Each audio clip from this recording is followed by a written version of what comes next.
최동식의 처절한 절규가 세상을 담을 듯 터지는 카메라 불빛이, 그리고 25년의 세월을 뛰어넘어 서로를 부둥켜 안고 오열하는 아버지와 아들의 모습 위로 폭죽처럼 쏟아져 내렸습니다.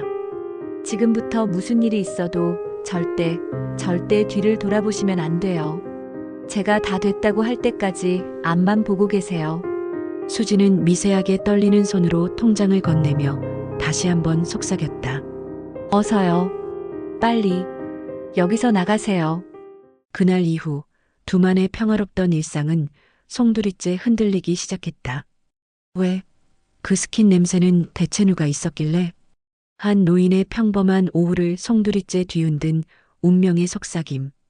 오늘 들려드릴 이야기를 끝까지 시청하시면 그 충격적인 진실이 밝혀집니다. 사연 시작 전에 여러분의 사랑이자 무료인 좋아요 한번 꾹 눌러주세요. 잿빛 하늘이 내려앉은 서울의 오래된 변두리 동네, 낡은 상가 건물 2층에서 오늘도 어김없이 재봉틀 소리가 울려 퍼집니다. 명장 양복점이라는 빛바랜 간판 아래 박두만의 하루는 그렇게 시작되고 있었죠. 올해 72의 박두만. 그의 손은 평생을 재단 가위와 바늘과 함께한 세월의 흔적으로 거칠고 투박했지만 낡은 옷감 위를 오가는 손길만큼은 여전히 섬세하고 기품이 있었습니다. 한때는 대한민국 경제 성장의 한복판에서 그의 이름을 걸고 만든 맞춤 양복을 입는 것이 성공한 남자들의 상징이던 시절도 있었습니다.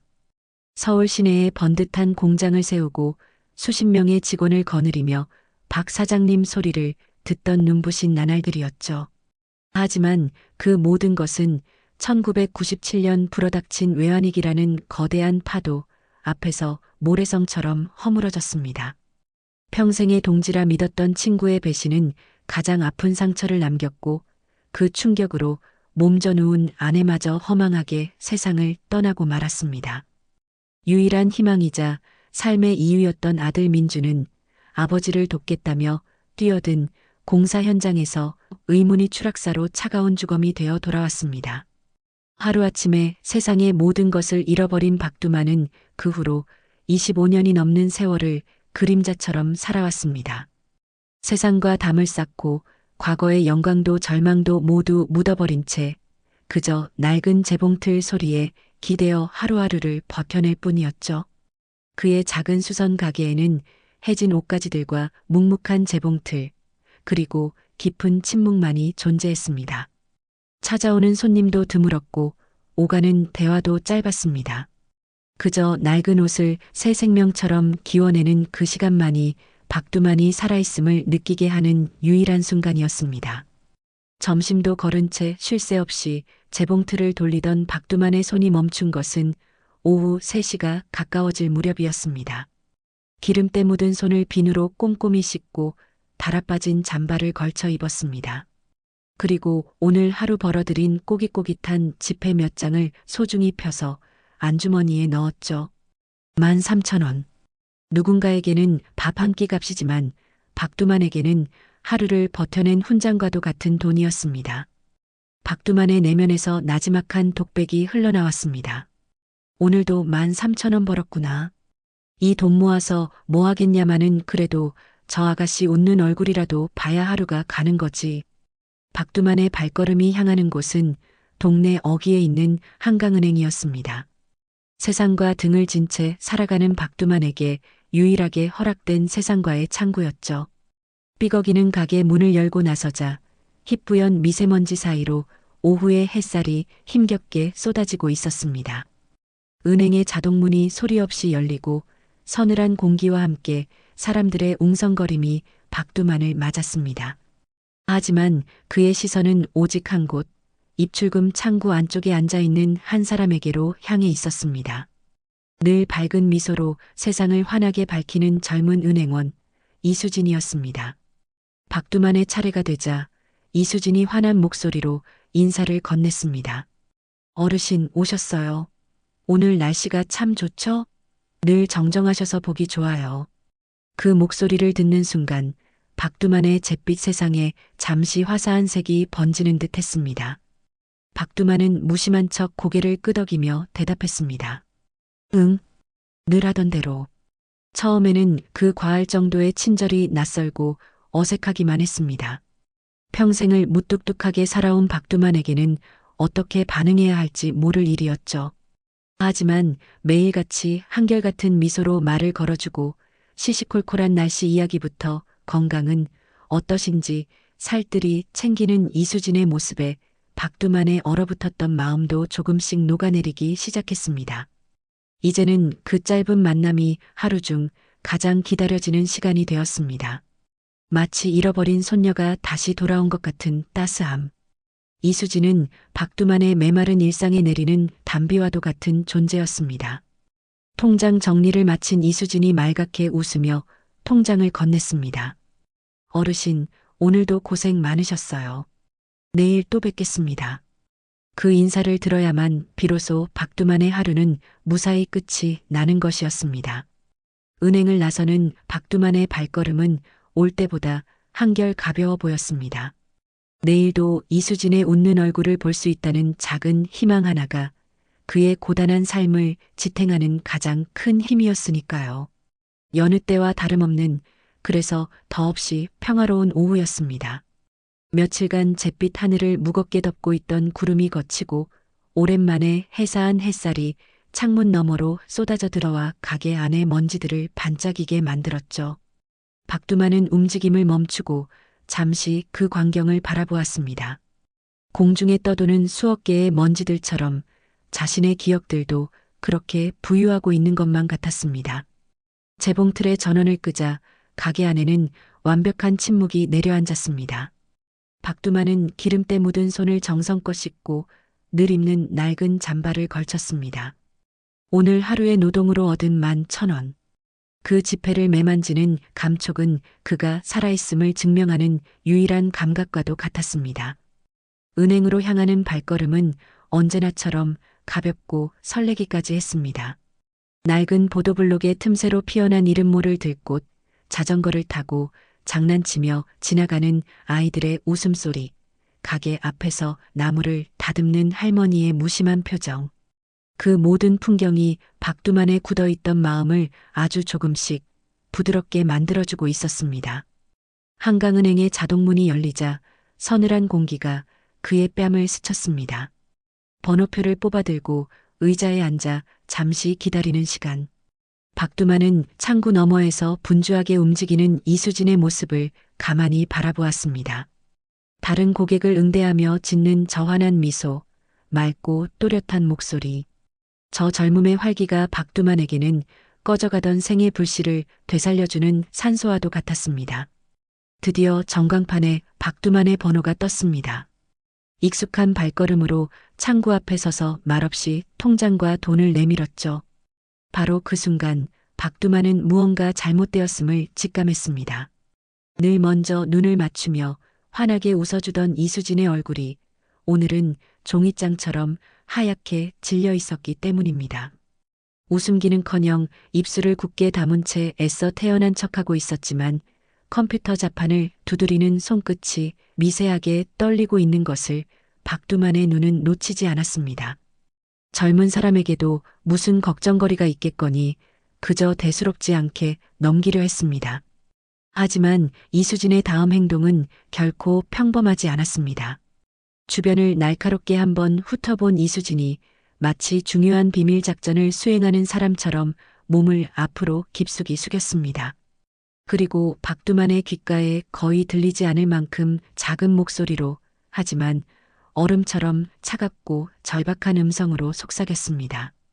할아버지, 제 말 잘 들으세요. 지금부터 무슨 일이 있어도 절대 뒤를 돌아보시면 안 돼요. 제가 다 됐다고 할 때까지 앞만 보고 계세요. 그 순간 박두만의 머릿속은 새하얗게 비어버렸습니다. 대체 무슨 소리인가? 바로 그때였습니다. 등 뒤편 박두만이 앉아있던 대기석 쪽에서 누군가 일어서는 듯한 기척과 함께 서늘한 한기가 목덜미를 훑고 지나갔습니다. 그리고 코끝을 찌르는 지독한 향기. 아주 오래되고 짙고 불쾌한 백단향 스킨 냄새. 아, 그 냄새. 잊으려야 잊을 수 없는 박두만의 인생을 송두리째 무너뜨린 그날의 기억을 봉인한 관 뚜껑을 강제로 열어젖히는 냄새였습니다. 25년 전 싸늘하게 식어버린 공장 바닥에 주저앉아 절규하던 박두만의 어깨를 두드리며 비정한 미소를 짓던 친구의 몸에서 바로 저 지독한 백단향 냄새가 진동하고 있었습니다. 심장이 얼어붙는다는 것이 어떤 느낌인지 박두만은 그 순간 온몸으로 깨달았습니다. 피가 역류하는 것 같았고 손과 발이 차갑게 굳어갔습니다. 뒤를 돌아보고 싶었습니다. 그 악마 같은 얼굴을 세월이 얼마나 더 잔인하게 바꿔놓았는지 확인하고 싶었습니다. 하지만 그럴 수 없었습니다. 떨리는 손으로 통장을 내밀며 다시 한번 속삭이는 이수진의 목소리가 그의 발을 붙들었습니다. 어서요. 빨리 여기서 나가세요. 이수진의 눈동자에는 공포와 미안함, 그리고 간절한 애원이 뒤섞여 있었습니다. 박두만은 마리오네트 인형처럼 뻣뻣하게 몸을 돌려 은행 출입구를 향해 걸었습니다. 한 걸음 한 걸음이 마치 모래주머니를 매단 듯 무거웠습니다. 등 뒤에 느껴지는 아기의 찬 시선이 그 백단향 냄새가 보이지 않는 손이 되어 박두만의 옷자락을 잡아끄는 듯 했습니다. 은행을 빠져나와 혼잡한 거리에 서서도 박두만은 한참을 움직일 수 없었습니다. 평온했던 오후의 햇살은 이제 칼날처럼 날카롭게 느껴졌습니다. 가게로 돌아와 의자에 주저앉았지만 그의 세상은 이미 무너져 내린 뒤였습니다. 재봉틀은 차가운 고철 덩어리 같았고 늘 손에 익었던 가위와 실은 낯설기만 했습니다. 25년간 억지로 닫아두었던 과거의 문이 지독한 백단향 냄새와 함께 활짝 열려버린 것이었습니다. 박두만의 시간은 그날 이후로 완전히 멈춰버렸습니다. 가게 셔터문은 굳게 내려졌고 주인의 온기를 잃은 재봉틀은 먼지를 뒤집어 쓴 채 차가운 고철 덩어리가 되어갔습니다. 박두만은 어둠 속에 자신을 가두었습니다. 잠이 들면 어김없이 찾아오는 25년 전의 악몽과 그 악몽의 한가운데서 천사와 악마의 얼굴을 동시에 하고 있는 이수진의 모습이 그를 밤새도록 괴롭혔습니다. 따스한 위로를 건네던 그 손녀 같던 모습과 원수의 곁에서 공포에 떨던 그 모습이 하나의 사람이라는 것을 박두만의 낡은 심장은 받아들일 수가 없었죠. 모든 것이 거짓이었을까?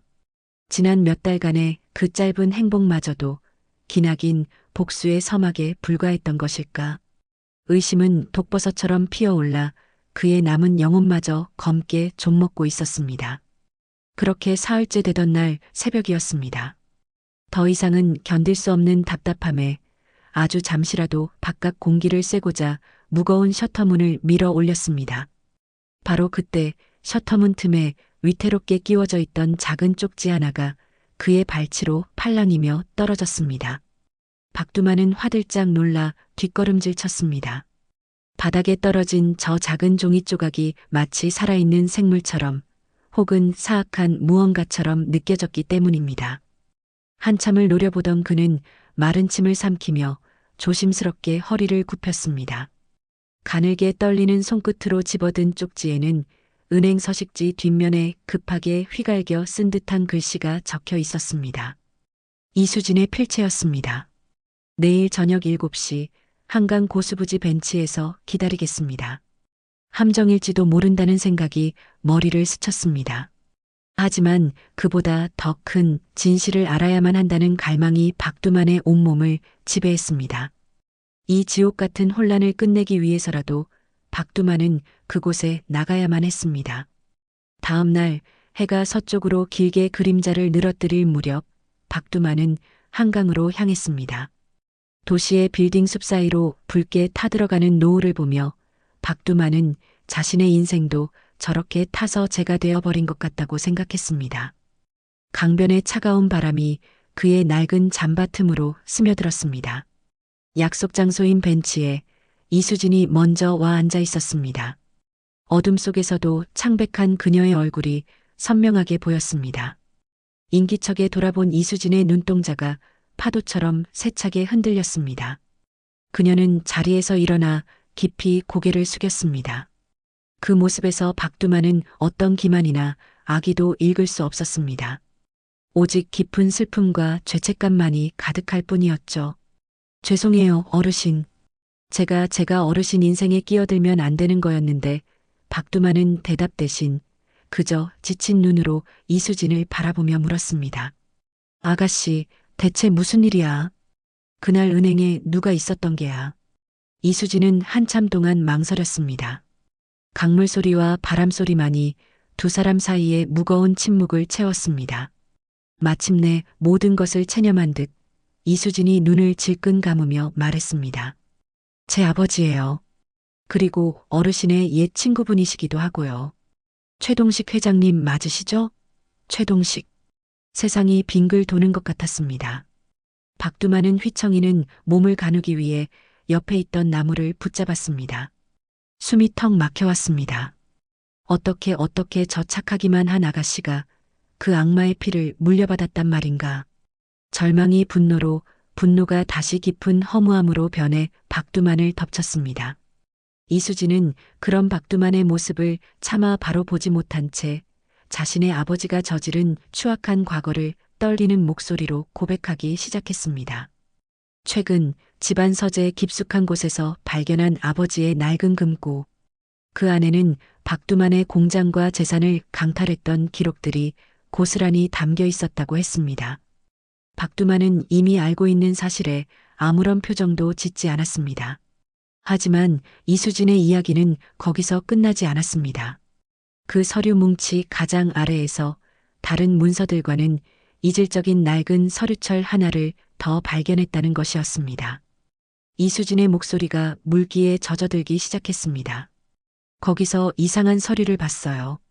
박민준 사망사고 처리 보고서라는 제목에 아들의 이름이 나오는 순간 박두만의 멈췄던 심장이 미친 듯이 뛰기 시작했습니다. 이수진은 금방이라도 울음을 터뜨릴 것 같은 목소리로 말을 이었습니다. 보고서 내용이 너무 이상했어요. 사고 경위도 목격자 진술도 심지어 시신 처리 과정조차도 모두 앞뒤가 맞지 않았어요. 모든 것이 너무나 인위적이었어요. 마치 사고를 위장해서 한 사람을 세상에서 없앤 것처럼 정교하게 꾸며진 서류 같았어요. 어르신 아드님 정말 사고로 돌아가신 게 맞을까요? 마지막 질문이 박두만의 귀에 들리는 순간 세상의 모든 소리가 사라졌습니다. 강물 소리도 바람 소리도 이수진의 흐느낌도 들리지 않았습니다. 오직 자신의 심장이 터질 듯이 울리는 소리만이 고막을 찢을 듯 울렸습니다. 25년간 아들의 무덤이라 믿고 찾아가 흘렸던 눈물 가슴에 대못처럼 박힌 채 하루도 잊어본 적 없던 아들의 마지막 모습, 그 모든 슬픔의 역사가 한순간에 거대한 물음표가 되어 박두만을 집어삼키고 있었습니다. 그날 한강의 차가운 강바람 속에서 들었던 이수진의 마지막 말은 박두만의 멈춰버린 심장을 다시 뛰게 만든 제세동기와도 같았습니다. 아들이 살아있을지도 모른다. 그 가느다란 희망의 불씨 하나가 지난 25년간 박두만을 짓눌러왔던 절망의 무게를 단숨에 태워버릴 만큼 거대한 불길로 타오르기 시작했습니다. 그날 이후 박두만은 더 이상 과거의 그림자 속에 갇혀있는 무기력한 노인이 아니었습니다. 잃어버린 아들을 찾아야 한다는 단 하나의 목표가 그의 눈빛에 칼날 같은 형형한 빛을 되살려 놓았습니다. 이수진 또한 자신의 아버지가 저지른 죄의 무게를 외면하지 않았습니다. 어쩌면 평생을 짊어지고 가야 할 그 멍에 앞에서 이수진은 도망치는 대신 속죄의 길을 택했죠. 그렇게 아버지와 딸이었어야 할 두 사람은 세상에 둘도 없는 기묘한 동지가 되어 진실을 향한 험난한 여정을 시작했습니다. 하지만 25년이라는 세월의 벽은 그들이 생각했던 것보다 훨씬 더 높고 견고했습니다. 두 사람은 가장 먼저 당시 아들의 사고를 담당했던 경찰서를 찾아갔습니다. 하지만 담당 형사는 이미 오래전에 퇴직한 뒤였고 행방조차 묘연하다는 답변만이 돌아왔습니다. 아들이 마지막으로 실려갔던 병원의 기록을 확인하는 일도 마찬가지였습니다. 관련 서류는 법적 보관 기한이 지나 모두 폐기되었다는 차가운 통보뿐이었죠. 희망을 품고 문을 두드릴 때마다 현실은 더 큰 절망의 얼굴로 그들을 맞았습니다. 시간은 모든 흔적을 지워버렸고 최동식이라는 거대한 권력은 그나마 남아있던 희미한 자국들마저 완벽하게 은폐해버린 뒤였습니다. 며칠간의 허탈한 수고 끝에 박두만은 다시 깊은 무력감에 빠져들었습니다. 이제 그만해야 할 것 같네. 괜히 아가씨까지 위험하게 만들었어. 박두만의 지친 목소리에 이수진은 고개를 저으며 그의 손을 잡았습니다. 아니에요, 어르신. 포기하시면 안 돼요. 방법이 분명히 있을 거예요. 그리고 며칠 뒤 이수진이 다급한 목소리로 박두만을 찾아왔습니다. 아버지의 서재에서 밤을 새워가며 낡은 서류들을 다시 뒤진 끝에 기적처럼 단서 하나를 찾아낸 것이었습니다. 그것은 최동식의 오래된 개인 수첩에 깨알같이 적혀있던 김반장이라는 이름과 낡은 연락처였습니다. 이름 아래에는 민준 사고 현장이라는 메모가 희미하게 남아있었죠. 마지막 남은 지푸라기라도 잡는 심정으로 두 사람은 수소문 끝에 김 반장이 지방의 한 요양병원에 입원해 있다는 사실을 알아냈습니다. 한달음에 달려간 병실에서 마주한 김 반장은 죽음을 앞둔 초라한 노인의 모습이었습니다. 산소호흡기에 의지한 채 생기라곤 찾아볼 수 없는 퀭한 눈으로 두 사람을 경계할 뿐이었죠.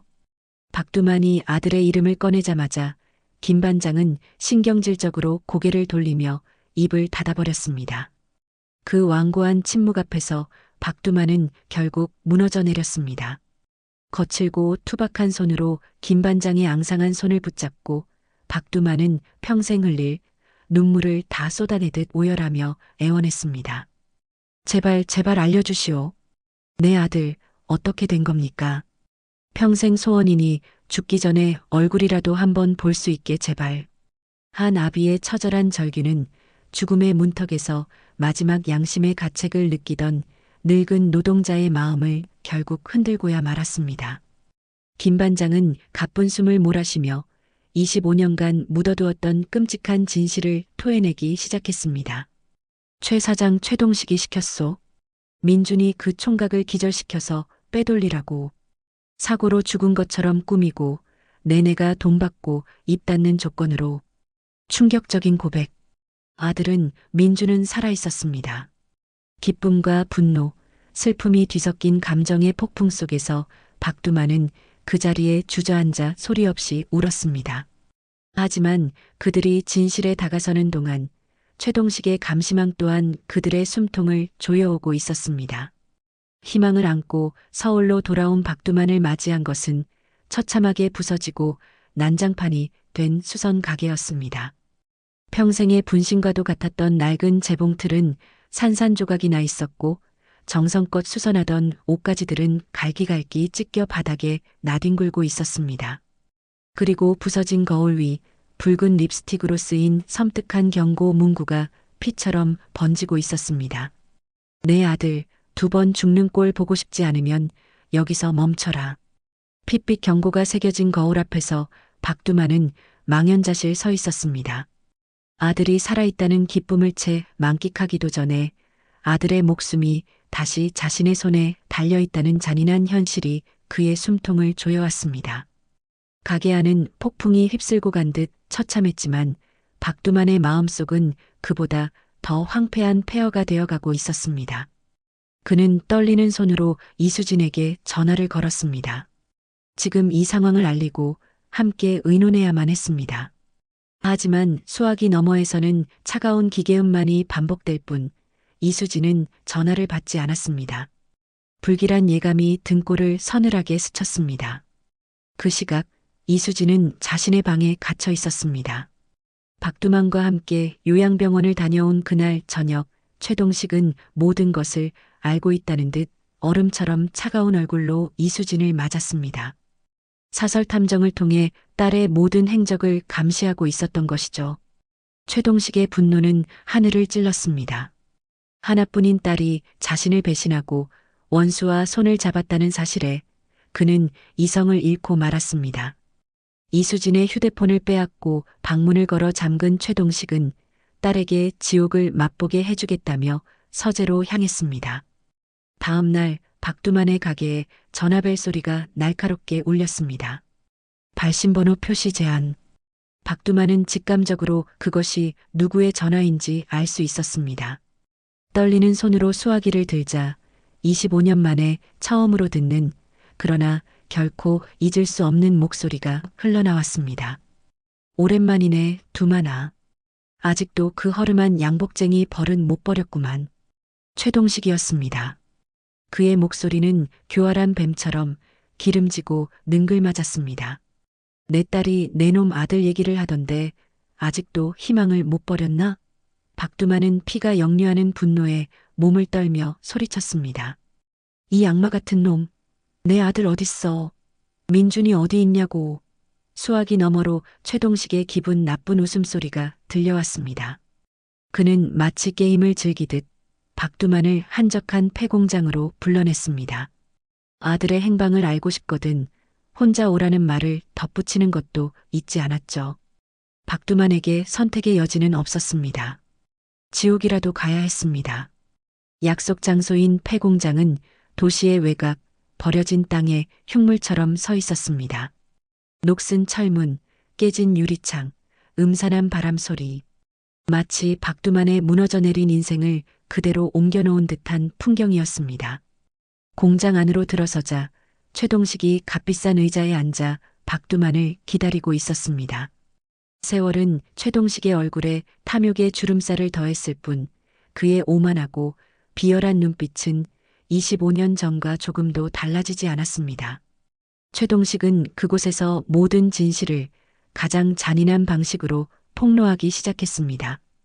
그는 25년 전 박두만의 아들 민준을 빼돌려 의도적으로 머리를 다치게 해 기억을 잃게 만들었다고 고백했습니다. 그리고는 신분을 세탁한 뒤 자신의 호적에 올려 최진우라는 새로운 이름으로 키웠다고 말했죠. 박두만은 자신의 귀를 의심했습니다. 지금 뭐라고? 최동식은 박두만의 절망적인 표정을 감상하며 마지막 비수를 꺼내 들었습니다.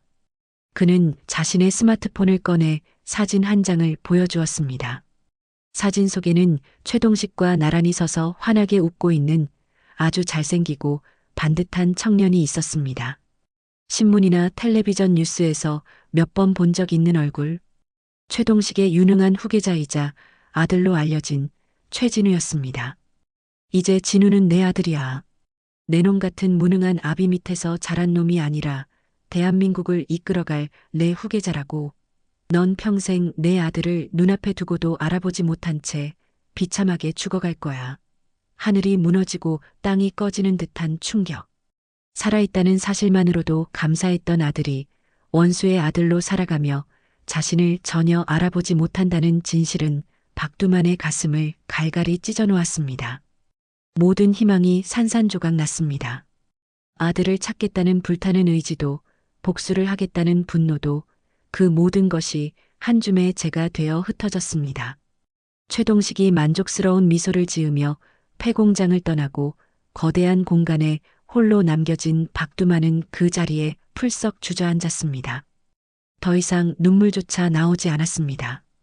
삶의 의지가 실한 오라기까지 모두 끊어져 버린 살아있는 송장이 되어버린 것이었습니다. 폐허가 된 가게 안 시간은 잿빛 먼지가 되어 가라앉고 있었습니다. 박두만은 살아있는 유령처럼 그저 앉아만 있었습니다. 산산조각난 재봉틀은 마치 그의 부서진 심장 같았고 갈기갈기 찢긴 옷감들은 그의 조각난 인생처럼 보였습니다. 최동식이 뱉어낸 잔인한 진실은 그의 머릿속에서 끊임없이 메아리 쳤습니다. 원수의 아들로 자신을 전혀 기억하지 못한 채 환하게 웃고 있던 아들의 모습, 그 사진 한 장이 박두만의 남은 생을 통째로 불태워버린 것 같았습니다. 모든 것이 끝났다고, 이 가혹한 운명 앞에서 이제 할 수 있는 것은 아무것도 없다고 생각했습니다. 그저 이대로 육신이 먼지가 될 때까지 버티는 것, 그것이 유일한 형벌이자 결말이라 여겼습니다. 며칠이 흘렀는지 계절이 바뀌었는지조차 알 수 없었습니다. 무언가에 홀린 듯 박두만은 비틀거리며 가게 한편을 지키고 있던 낡은 장롱으로 다가갔습니다. 아내가 세상을 떠난 후 한 번도 열어보지 않았던 기억의 상자였습니다. 삐걱이는 장롱문을 열자 오래된 나무 냄새와 함께 아내의 채취가 희미하게 피어올랐습니다. 그 향기에 이끌려 장롱 가장 깊숙한 곳으로 손을 뻗자 아내가 아끼던 비단 보자기에 쌓인 작은 오동나무 상자가 손에 잡혔습니다. 떨리는 손으로 상자를 열었습니다. 그 안에는 빛이 바랜 흑백 사진 한 장과 곱게 접힌 손수건 하나가 잠들어 있었습니다. 사진 속에는 7살 민준이 막 갈아버린 앞니 사이로 바람이 새는 것도 모른 채 세상을 다 가진 듯 웃고 있었습니다. 박두만은 거친 손으로 사진 속 아들의 얼굴을 몇 번이고 쓸어보았습니다. 그리고 그 옆에 놓인 손수건을 집어들었습니다. 아들이 초등학교에 들어가 처음으로 바느질을 배워 만들었다며 얼굴을 붉히며 건넸던 바로 그 손수건이었습니다. 서툴고 삐뚤빼뚤한 솜씨였지만 하얀 손수건의 귀퉁이에는 서툰 글씨로 아버지 하트라는 글자가 수놓아져 있었습니다. 그 서툰 사랑의 증표를 얼굴에 묻는 순간 박두만의 메말랐던 눈에서 뜨거운 것이 왈칵 쏟아졌습니다. 그것은 단순한 눈물이 아니었습니다. 25년간 억눌러왔던 그리움, 아들을 지키지 못했다는 죄책감, 모든 것을 빼앗아간 자에 대한 사무치는 분노, 그리고 그럼에도 불구하고 살아남아 아들을 다시 마주해야 한다는 처절한 외침이었습니다. 한참을 어린아이처럼 목 놓아 울던 박두만의 어깨가 서서히 멎어갔습니다. 눈물로 흐려졌던 시야가 맑아지자 그의 눈빛은 이전과는 완전히 달라져 있었습니다. 공허와 절망이 있던 자리에는 차갑고 단단한 결의가 용암처럼 들끓고 있었습니다. 이렇게 무너질 수는 없었습니다. 최동식의 아들 최진우가 아닌 서툰 바느질로 사랑을 전하던 자신의 아들 박민준을 되찾아야만 했습니다. 박두만은 손수건을 심장 가까운 안주머니에 넣고 자리에서 일어섰습니다. 잿더미 속에서 꺼지지 않을 불씨가 다시 타오르기 시작한 것입니다. 한편 최동식의 저택에 감금되어 있던 이수진 역시 자신과의 싸움을 벌이고 있었습니다. 창살 없는 감옥에 갇혀 무력감에 몸을 떨었지만 박두만의 눈물을 떠올리며 마음을 다잡았습니다. 이대로 포기한다면 자신은 평생 아버지의 죄를 방관한 공범으로 살아가게 될 것이었습니다. 이수진은 며칠에 걸쳐 감시하는 사람들의 움직임을 파악하고 치밀하게 탈출을 계획했습니다. 그리고 감시가 가장 소홀해지는 깊은 밤, 이수진은 자신의 방 창문을 넘어 목숨을 건 탈출을 감행했습니다. 하지만 이수진은 그 길로 어둠 속으로 사라지지 않았습니다. 오히려 가장 위험한 곳, 바로 아버지의 서재로 숨어들었습니다. 지옥의 심장부로 다시 들어간 이수진은 떨리는 손으로 금고를 열었습니다.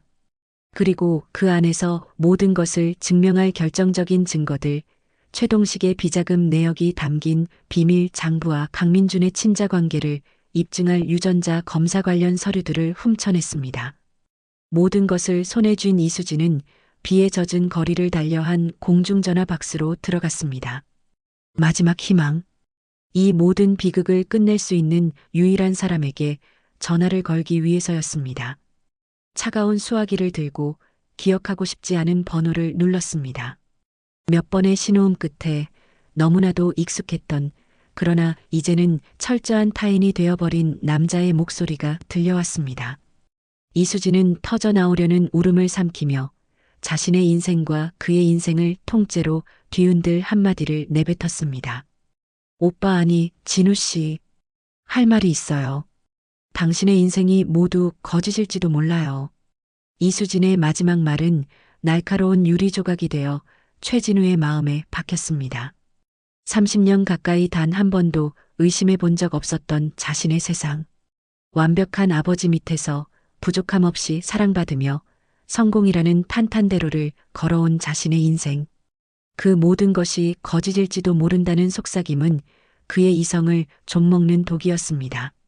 밤마다 잠을 설쳤습니다. 꿈속에서는 정체를 알 수 없는 오래된 재봉틀 소리가 귓가를 맴돌았고 자신을 민준아라고 부르는 어떤 남자의 다정하고도 슬픈 목소리에 놀라 깨곤 했습니다. 최동식에게 이수진에 대해 묻자 최동식은 버릇없는 딸이 가출을 합리화하기 위해 벌이는 철없는 반항일 뿐이라며 코웃음을 쳤습니다. 하지만 아들의 눈을 피하는 그의 모습에서 최진우는 생전 처음으로 의심이라는 감정을 느꼈습니다. 그리고 운명의 날이 밝았습니다. 최동식의 기업 창립 30주년 기념 연회. 대한민국의 밤을 움직이는 권력과 부가 총집결한 그곳은 최동식이 평생을 바쳐 쌓아 올린 탐욕의 제국을 과시하는 자리였습니다. 화려한 샹들리에가 보석처럼 빛나고 사람들의 가식적인 웃음소리와 잔 부딪히는 소리가 공간을 가득 메웠습니다. 마침내 단상에 오른 최동식은 의기양양한 목소리로 자신의 성공 신화를 연설했습니다. 온갖 미사여구를 동원해 자신의 과거를 포장하고 미래를 약속했죠. 그리고 연설의 마지막, 그는 자랑스럽게 아들 최진우를 소개하며 이 제국의 모든 것을 물려줄 자신의 유일한 후계자라고 선포했습니다. 뜨거운 박수갈채가 쏟아지는 순간이었습니다. 연회장의 모든 소음을 집어삼킬 만큼 거대한 파열음과 함께 육중한 문이 벽에 부딪히며 활짝 열렸습니다. 음악이 멎고 사람들의 웃음소리도 그쳤습니다. 모든 이의 시선이 문으로 향했습니다. 그곳에는 이 화려한 공간과 철저히 이질적인 한 남루한 노인이 서 있었습니다. 박두만이었습니다. 낡아빠진 양복은 그의 어깨에 맞지 않았지만 수십 년간 다림질로 다져진 고든 등과 모든 것을 꿰뚫어 볼 듯 이글거리는 그의 눈빛은 연회장을 가득 채운 그 어떤 명품보다도 압도적인 존재감을 뿜어내고 있었습니다. 당황한 경호원들이 달려들었지만 박두만의 등 뒤로 수십 개의 카메라 플래시가 한꺼번에 터지며 그들의 앞을 막았습니다. 이수진의 연락을 받고 달려온 기자들이었습니다. 박두만은 그들이 열어준 길을 따라 마치 홍해를 가르는 기적처럼 인파를 헤치고 단상을 향해 걸어갔습니다. 최동식의 얼굴이 공포와 분노로 일그러졌습니다. 하지만 박두만은 그를 거들떠보지도 않은 채 마이크를 움켜쥐었습니다. 그의 거칠고 투박한 그러나 한평생의 한이 서려있는 목소리가 연회장에 울려 퍼졌습니다. 최동식 회장, 25년 전 내 인생을 짓밟고 내 아들을 훔쳐간 나를 기억하시오. 그 한마디에 연회장은 얼어붙었습니다. 경악과 혼란 속에서 최동식이 미친 노인이라며 발악하는 순간 단상 뒤편에 거대한 스크린이 환하게 켜졌습니다. 최동식의 성공을 찬양하던 영상 대신 그의 모든 비리가 담긴 비밀 장부와 박두만과 최진우의 관계를 과학적으로 증명하는 유전자 검사 서류들이 만천하에 공개되었습니다. 연회장은 거대한 벌집처럼 웅성거리기 시작했습니다. 이 모든 혼돈의 한가운데서 박두만은 넋이 나간 채 서 있는 최진우에게로 천천히 다가갔습니다. 세상의 모든 소음이 멀어지고 오직 두 사람만이 남은 것 같았습니다. 박두만은 아무 말 없이 떨리는 손으로 가슴속 깊이 품고 있던 낡은 손수건 하나를 꺼내 건넸습니다. 최진우는 홀린 듯 그것을 받아들었습니다. 손끝에 손수건의 거친 감촉이 닿는 순간 그의 머릿속에서 거대한 폭발이 일어났습니다. 잊었던 기억의 파편들이 홍수처럼 밀려들었습니다. 귓가에는 쉴 새 없이 돌아가던 재봉틀 소리가, 코끝에서는 기름과 천이 뒤섞인 냄새가, 눈앞에는 우리 아들, 세상에서 제일 멋진 옷 만들어줄게 라고 말하던 아버지의 따뜻한 미소가 스쳐 지나갔습니다. 그리고 자신의 작은 손으로 한 땀 한 땀 아버지라는 글자를 수놓던 어린 날의 자신이 보였습니다. 모든 조각이 맞춰졌습니다. 최진우의 흔들리는 시선이 마침내 눈앞의 남루한 노인에게로 향했습니다. 세월에 깊게 파인 주름, 슬픔으로 가득하지만 한없는 사랑이 담겨있는 저 눈빛. 최진우의 입술이 파르르 떨리며 마침내 그의 진짜 인생을 시작하는 첫 마디를 내뱉었습니다. 아, 아버지, 그 목소리는 울음이 되어 터져나왔습니다. 최동식의 처절한 절규가 세상을 담을 듯 터지는 카메라 불빛이, 그리고 25년의 세월을 뛰어넘어 서로를 부둥켜 안고 오열하는 아버지와 아들의 모습 위로 폭죽처럼 쏟아져 내렸습니다. 그날 밤의 폭풍은 한 시대를 풍미했던 거인의 제국을 송두리째 삼켜버렸습니다. 최동식의 이름은 대한민국에서 가장 추악한 탐욕의 상징이 되었고, 그의 범죄 행각은 연일 신문과 뉴스를 도배했습니다. 법의 심판대 앞에 선 최동식은 평생을 감옥에서 자신이 저지른 죄의 대가를 치르게 되었습니다. 세상의 소란이 조금씩 잦아들 무렵 박두만은 아들 박민준의 손을 잡고 자신의 작은 수선 가게로 돌아왔습니다. 모든 것이 시작되었던, 그리고 이제 모든 것을 다시 시작해야 할 그들의 유일한 보금자리였습니다. 가게 안은 여전히 그날의 폭력으로 어지러웠지만 이제 그 폐허는 절망의 공간이 아닌 새로운 시작을 앞둔 대지처럼 느껴졌습니다. 하지만 25년이라는 시간의 강은 생각보다 깊었습니다. 아버지와 아들은 좁은 가게 안에서 마주 앉았지만 서로의 얼굴을 바라볼 뿐 어떤 말도 쉽게 꺼내지 못했습니다. 박두만은 어느덧 중년이 된 아들의 얼굴에서 낯설음을 느꼈고, 박민주는 자신의 뿌리인 이 작은 가게의 모든 풍경이 생경하기만 했습니다. 그 어색하고 무거운 침묵을 깬 것은 박민준이었습니다. 그는 아버지 앞에서 무릎을 꿇고 아무것도 기억하지 못했던 지난 세월에 대해, 아버지를 알아보지 못했던 불효에 대해 뜨거운 눈물을 흘리며 용서를 구했습니다. 박두만은 그런 아들을 말없이 일으켜 세워 주름진 손으로 아들의 등을 토닥여 주었습니다. 내 잘못이 아니다. 모든 것은 이 못난 아비를 만난 내 아들의 운명이 기구했을 뿐이다. 며칠 뒤 두 사람은 함께 박민준의 어머니, 박두만의 아내가 잠들어 있는 작은 언덕을 찾았습니다. 박두만은 봉분 앞에서 한참을 아무 말도 하지 못하다가 마침내 목이 맨 소리로 속삭였습니다.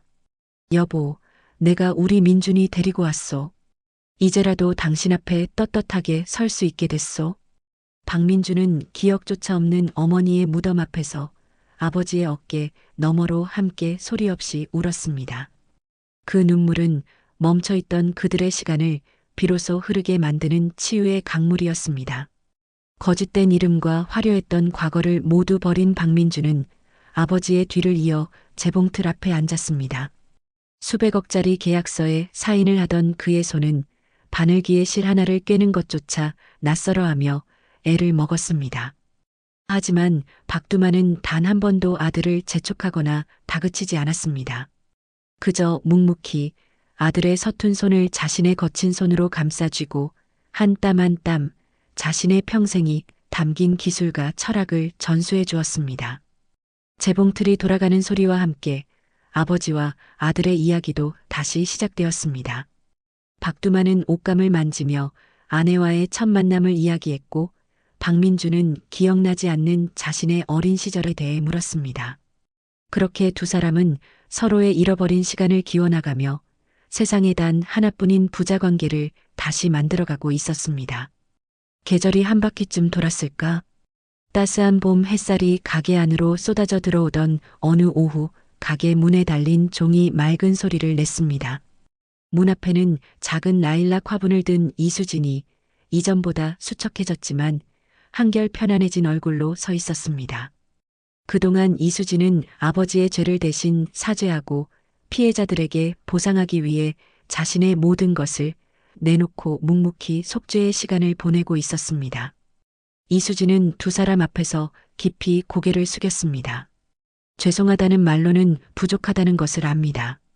평생 아저씨와 민준 씨에게 속죄하며 살겠습니다. 박두만은 온화한 미소를 지으며 이수진에게 다가가 그녀가 들고 온 화분을 받아들었습니다. 아가씨 덕분에 내 아들을 찾았는데 속죄라니 당치도 않네. 자네도 이제 그 무거운 짐을 내려놓고 자네 인생을 살아야지. 박두만의 따뜻한 용서에 박민준 또한 이수진을 향해 담담한 미소를 지어 보였습니다. 그 미소는 세 사람을 올가매던 지독한 악연의 고리가 마침내 끊어졌음을 의미했습니다. 잠시 후 좁은 가게 안작은 탁자에 세 사람이 마주 앉았습니다. 창문으로 들어온 햇살이 그들이 나눠 마시는 따뜻한 찻잔 위에서 반짝였습니다. 과거의 상처와 원망은 찻잔의 온기 속에 녹아내리고 그 자리에는 새로운 관계에 대한 조심스러운 희망이 피어오르고 있었습니다. 가게 안에는 박민준이 돌리는 재봉틀 소리가 경쾌하고도 힘차게 울려 퍼졌습니다. 그 소리는 이제 외로움과 한숨의 소리가 아니었습니다. 과거의 상처를 꿰매고 새로운 희망을 재단하며 한 땀 한 땀 소중하게 일상을 수선해 나가는 새로운 시작을 알리는 희망의 노래가 되어가게 안에 가득 울려 퍼지고 있었습니다. 오늘 이야기 어떠셨나요? 어르신들의 마음에 작은 울림이라도 드렸다면 화면 아래 좋아요 버튼 한번 꾹 눌러주세요. 저에게는 다음 이야기를 만들 수 있는 아주 큰 힘이 된답니다. 그리고 구독 버튼을 눌러주시면 다음 이야기가 올라왔을 때 놓치지 않고 바로 만나보실 수 있습니다. 어머님, 아버님들의 적적한 시간에 제가 또 재미있는 이야기 보따리 들고 찾아뵐 수 있도록 잊지 말고 꼭 눌러주세요. 그럼 편안한 하루 보내시고 다음 시간에 더 좋은 이야기로 인사드리겠습니다. 감사합니다.